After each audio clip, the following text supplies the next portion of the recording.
Firewatch. I know a good handful of people that have enjoyed this to the point that one was actually kind enough to give this to me for my birthday, which was a little while ago. And I'm getting around to playing it. So let's start Firewatch. The menu, it moves. I understand there are some very serious tones in the game. We'll see how that pans out.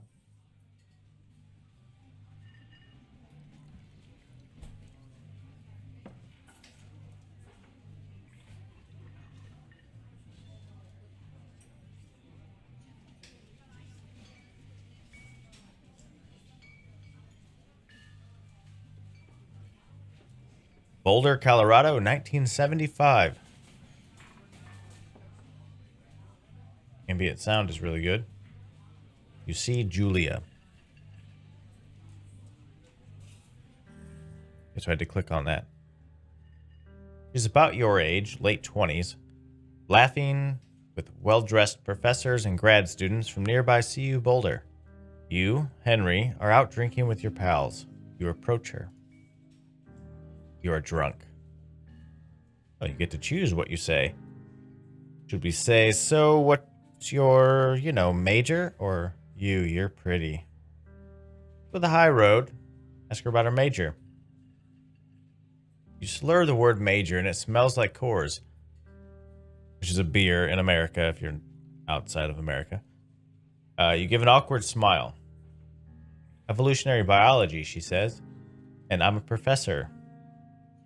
Cool, you reply. What's yours? She asks. She sniffs the air. Toxicology? Was that a burn, you ask? She says, definitely. Worried she hurt your feelings, she asks you if you want to split a cheeseburger. 1 week later, you are Julia's boyfriend.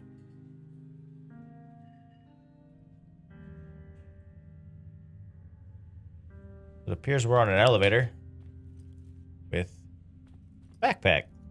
Put it on. I don't know if motion blur is enabled, but feels like it. I'm going to quickly exit out and check that in the settings. Video. We have head bob, but I don't see anything. Oh, look at this. We're at 1920 already. That's great. Motion blur off because no. Why does everybody put motion blur in their game? It sucks. I hate it. It's my honest opinion. Save that and okay, that is much better. Okay, here we are. So we're in the elevator. I have adjusted all my settings, turned off motion blur because stop it with the motion blur. And we have our backpack and we're Julia's boyfriend.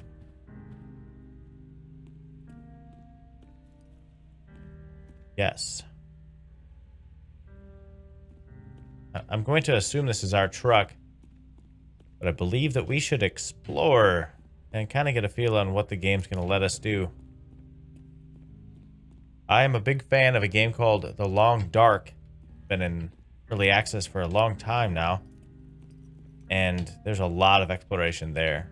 Hoping this has somewhat of the same vibe and what you can interact with. And so far the answer is no, but that's okay. It doesn't have to be the same. Go and get the truck.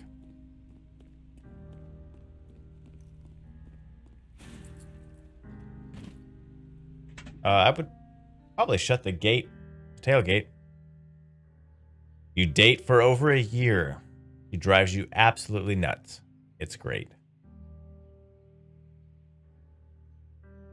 You move in. You share an apartment near the school with a view of the mountains. You two drink beers out on the deck. Drink beer just about anywhere. Life is good. Julia wants to get a dog. There's a scruffy, undersized beagle. Julia's in love. She wants to bring it with her to class. There's also an intimidating but gentle-eyed German Shepherd. Nothing bad could happen to Julia while she's walking this dog. It's badass. Well, I mean, she wants the beagle. Probably shouldn't take it to class, but hey, who am I to judge there? Let's give her the beagle. It's more about her than me at this point. Bucket's a good dog, and a week later, you've totally forgotten about the other one. Julia loves him. You love him too. 1979. You talk out on the deck. It's summer. 9:30 p.m. and the heat still radiates off of the high desert. What do you think about kids? She asks. Kids? They're not very smart or good at much. I'm saying if you and I have some, a couple little idiots. Should we say one day why rush, or that would be pretty good? Now, this is where I was saying the story might be heavy from what I've kind of heard. And as a father myself, it may impact me more than it would someone who doesn't have a child. Go ahead and say that would be pretty good. In that case, we should probably get married. Yeah, I would like that, you say. These kids are going to be screwed up enough. It's probably for the best if their parents are hitched. You say she's absolutely right.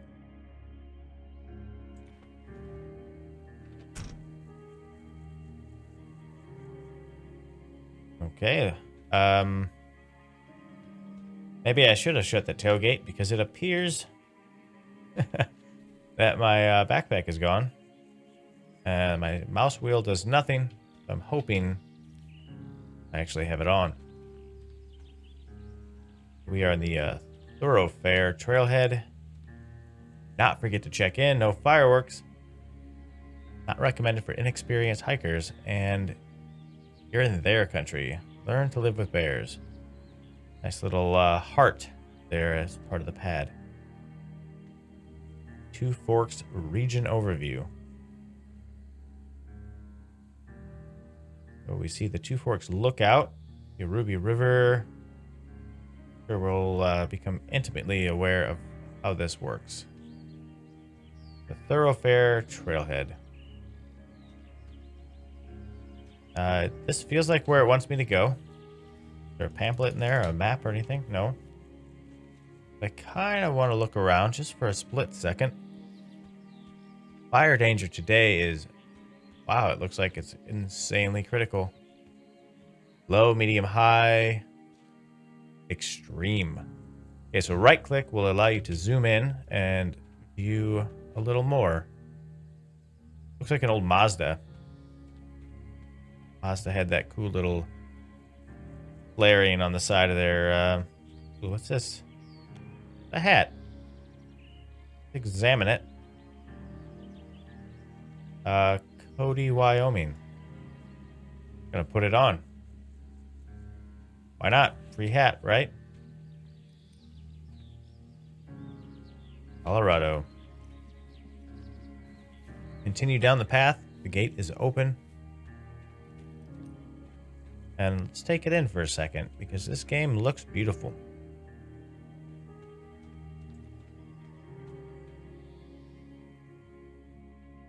$19.80. It's a Thursday night and Julie is 4 hours late. She doesn't call. You're worried and getting angrier by the minute. She walks in after you've gone to bed. She's not quite drunk, but she's clearly been having a fun time. You fight when she gets between the sheets.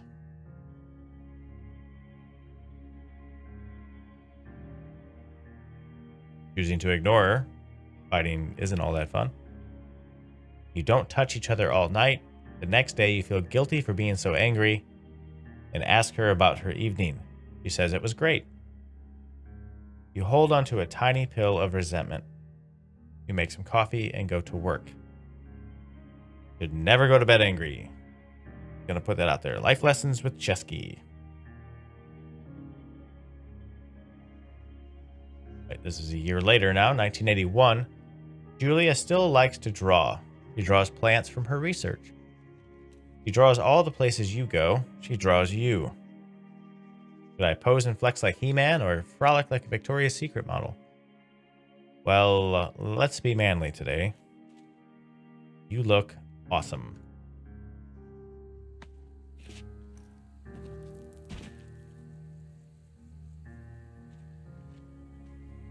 Popping down the stuff. The sun's going down. Stars are starting to come out. And that looks like a dead pine tree.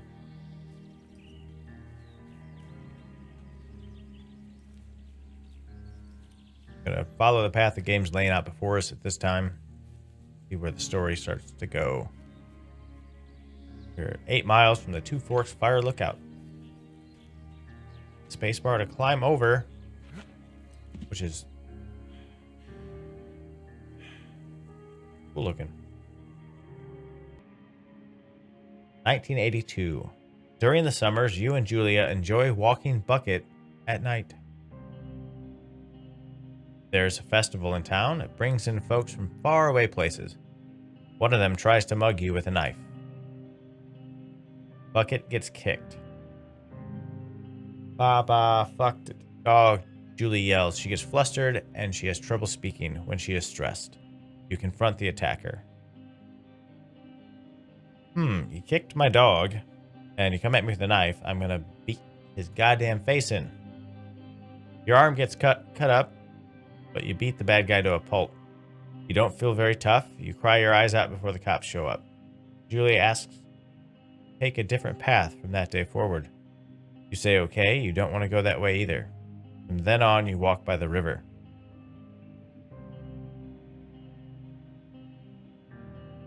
(1984). Plans to have kids, gets waylaid by work. Julie gets offered a job at Yale. Yale is in Connecticut, 2,000 miles away. It's a great job, associate department chair. She wants to move. You absolutely do not. Did you convince her to not take the job or agree if she commutes back and forth? Some of these choices are not the route that I would go as a husband and a father. Father obviously is not in play in the game yet. But it's something she wants. Let's let her have it as much as the game will let us do. You ask her if she'll commute back and forth. You don't want to move to Connecticut. She says that'll be hard, but she'll do it if you won't move. You tell her not to pass it up if it's what she wants. She agrees. She flies back to Boulder 3 times each semester. 1985. Julia is sent home from Yale on paid leave after having an episode. She lost it on a colleague for borrowing books that were important to her research. She didn't remember she had happily loaned them to him 2 days prior. Sounds like Julia might be getting sick. She was found crying in the stairwell.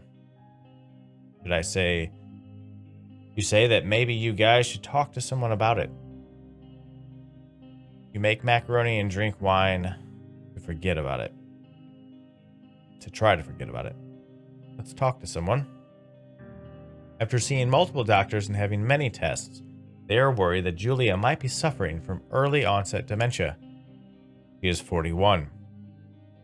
We both decide to keep it a secret for now. Gosh, this game's already hitting in the feels. Get a lumpy sleeping bag. I have a limited range of motion here. Looks like the journal is all I can do. And instead of Coleman, it's Goldman. So, good way to side skirt that.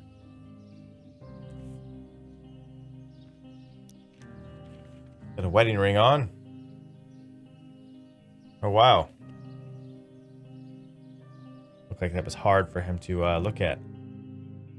Bucket is getting older. Juliet comments that it's kind of nice because he gets in less trouble around the house. A week later, she goes back to the university.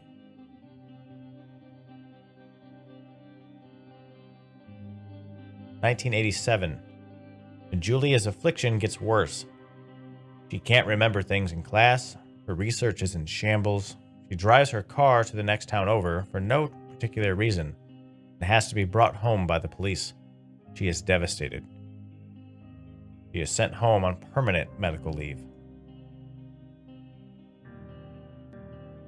Some days you get the Julia who calls you a dope, and your unborn children little idiots. Other days you get a stranger. She pulls you into bed to make love. For 5 minutes she goes into a panic, believing her dad is at the door. You tell her family. They are crushed and begin to make trips to and from their home in Australia to visit her. For a while, your friends come by with little things to brighten the day. She gets worse. 1988. You spend your days following Julia around the house. You count the seconds between the 2 weekly visits from Daniel, the nurse. He suggests that Julia could live somewhere else, somewhere with 24-hour care, a home. It sits with you for a couple months. So should I take care of her myself or move her into a full-time care facility? Now, knowing what I do know about Alzheimer's and dementia, when it gets bad enough, it's very dangerous for the person's safety. And there's only so much that an individual can do. In my situation, if there was a full-time care facility close enough that I could go visit, I would do so. I believe. This is a hard decision, and I'm sure no one makes this one lightly.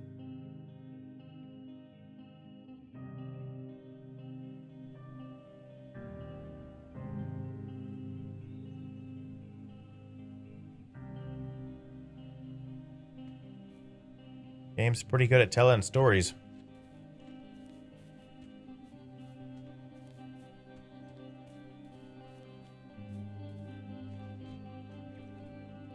Yeah, the feels, they are here. Slowly burst the log here, and there is a deer.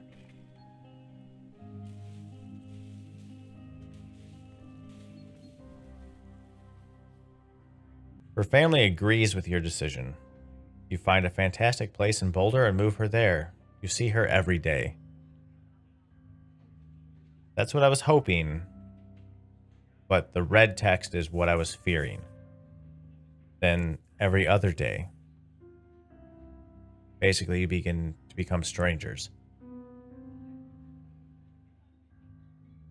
You go out to the bar with your old friends. It's not the same. You get the feeling that every wife tells her husband, if you ever put me in a home like Henry did, I will cut your balls off. You slowly decide not to see your old friends that much.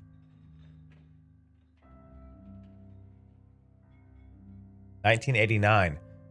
Julia's sister Susan moves to Boulder to be close to her. She visits her every day. You go with her some of the time. Susan buys you an old typewriter and urges you to use it if you won't see a therapist. Won't.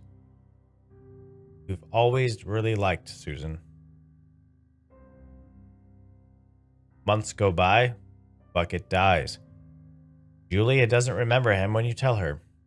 Sometimes it takes her a minute to lock in on you.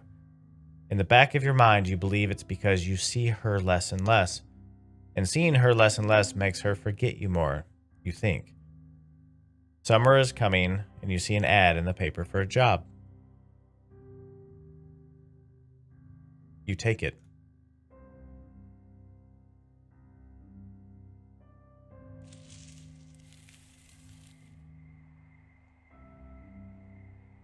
We have a pretty clear objective here is to enter the lookout tower.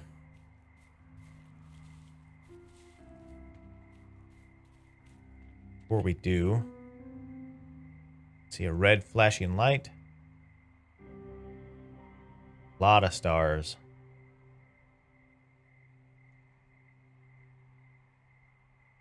And they're obviously in Colorado. But thoroughfare lookout.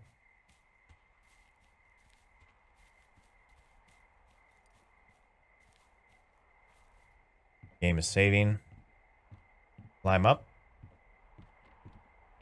Taking a look as we go. There's an outhouse there, it looks like, with a generator. And maybe a propane tank. Keep going. Off in this direction. Nothing but trees. Oh, whoa. Look at that. Another lookout. It's lit.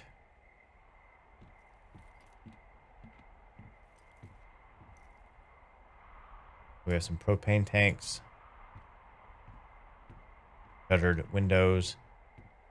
Before we go in, I'm going to loop around the back real quick.